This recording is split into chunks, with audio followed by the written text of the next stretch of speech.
Hi everyone, Lori Montoya here with Santa Fe Realty Unlimited. I'm here with Robert Hill and we are going to talk about interest rates. So hi Robert, how are you doing today? Doing good. Good. So always the big question right now is what's going on with interest rates and how does that affect your buying power? Can you explain that a little bit for people? Yeah. So obviously, a lot of people realize that rates are really low right now, and how that affects your buying power is essentially, if you can imagine, back when last year, so we were around the 4% range. And so, say if you're looking for a $200,000 home, that was your max you could qualify for. That would yield you about a $955 monthly payment. So we're going to use round figures here of $1,000 monthly payment. Say that's all you could afford. Well, now if that was a 3% rate, then you're looking at around 210 to, well, actually, no, was it 230? Yeah, $230,000 home, just by sheer change of the interest rate and where it's at. So just by the fact that it's super low, you can have more purchasing power and maybe afford a little bit more of an expensive home within the same price range for your monthly payment. That makes a lot of sense. Thank you for clearing that up. I do have a question, like why are mortgage rates low right now? Can you explain that and how it could change in the future or go back Yeah. up? So you could kind of think of the mortgage rate being what it is to you. And I say you as like a specific borrower, all those various risk factors that the lender will go off of. Now, and three different factors. One would be your qualifications. So how much money you're putting down, what's your credit score, et cetera, et cetera. Two is the mortgage market rates and where they're at the time that you lock. And three is what the Fed, and I'm sure everyone's heard the Fed, the bank, and everything, sets the rates for the mortgage-backed securities market. And that is all based on how the economy is doing.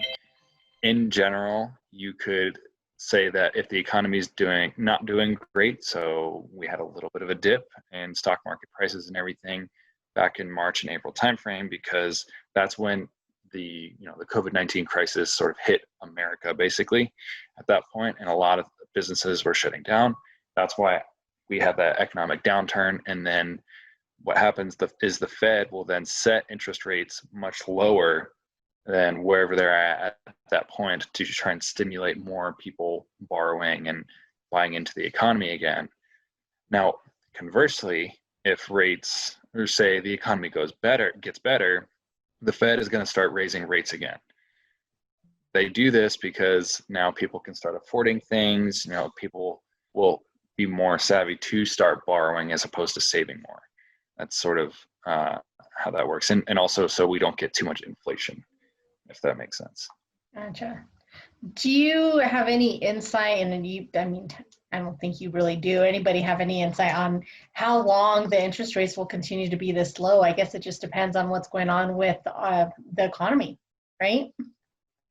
Oh, absolutely. And they'll change day to day too. Right now here it's November 4th, we're day after election day, and the mortgage-backed security market has jumped up significantly, which means rates get much lower.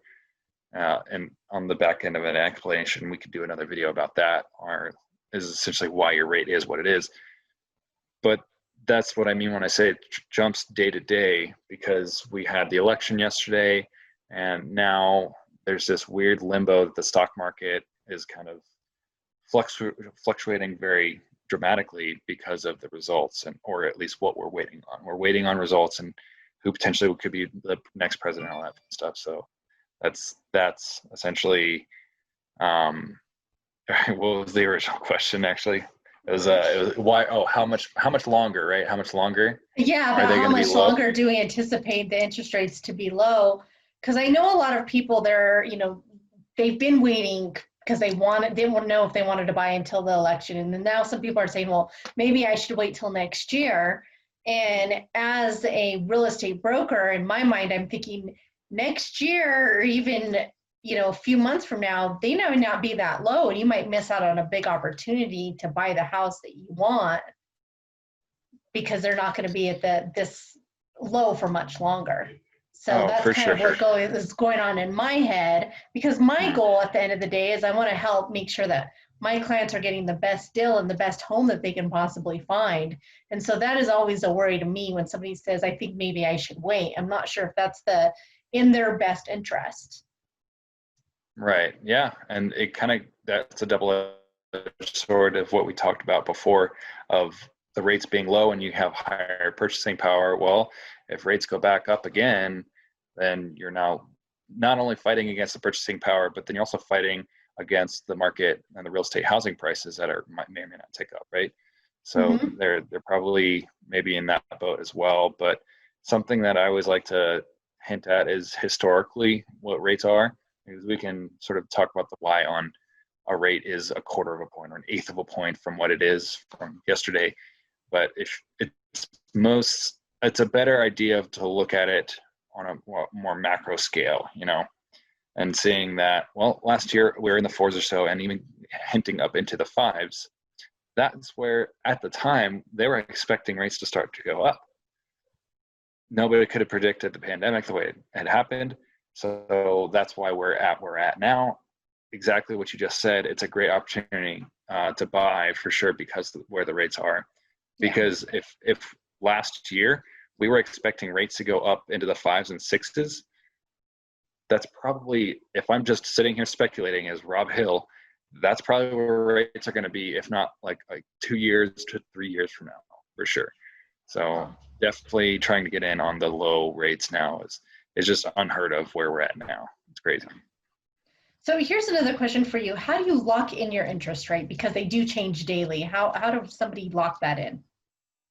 Yeah, so we do locks on essentially a 15-day basis. So you can lock it as little as 15 days to 30 to 45, et cetera, right? Pretty much all the way up to 90. 90 days is sort of the max that you can lock a rate. Now, the catch there, and the reason why we always do 30 days locks is, well, a typical transaction takes about 30 days or less. And anytime you go up to that 90 part, and I could show this on a chart where it costs more. So the cost for the lock will typically cost more the more amount of days that you have. So, the most ideal situation would be to lock at 15 days, because it's going to be your cheapest pricing. But we go off of the 30-day lock. Okay, great. Anything else about interest rates? I think this has been really good and clarifying for people on what exactly is interest rate and how it affects me when I'm looking at buying a house, and also why does that mean it's a good time to buy. But anything else that you can think of that I might have missed of asking you was important for people to know about interest rates? Yeah, I mean, kind of what I mentioned, that you can think of it as it's going to be really your specific rate. It's not going to be where all the general rates are in the market at the time, because there's a lot of factors that do go into why a rate is what it is when you get shown it to you. So don't compare yourself too much to what your neighbor had for a rate or something like that. They try not to keep up with the Joneses too much on your rates, because it's going to be to your personal situation in a lot of ways. Great. Well, thank you so much, Robert. I think this was very insightful. And if you guys are interested in seeing more videos, please reach out and send me an email or links asking what you're most interested in finding out when it comes to buying a house and mortgages. And we'll get together and do another video for you. And thank you so much. And thank you, Robert. Appreciate you coming out today. Yeah, no problem.